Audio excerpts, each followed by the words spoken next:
বন্ধুরা, আমাদের প্রতিদিনের কাজকর্মের মধ্যে এমন কিছু কাণ্ড কারখানা ঘটে যায় যা আমরা দেখে অবাক হয়ে যাই। সেরকমই কাণ্ড কারখানা ভিডিও নিয়ে আমি আজকে একটা ভিডিও নিয়ে চলে এলাম। চলো তাহলে ভিডিও শুরু করি, বেশি না বকে।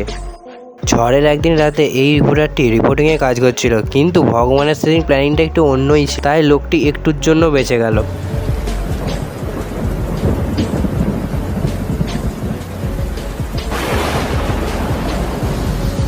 ভাগ্যবান মানুষ অনেক রকমই হয়, কিন্তু এরকম ভাগ্যবান মানুষ একটু কমই দেখা যায়। ভাগ্যের ব্যাপার।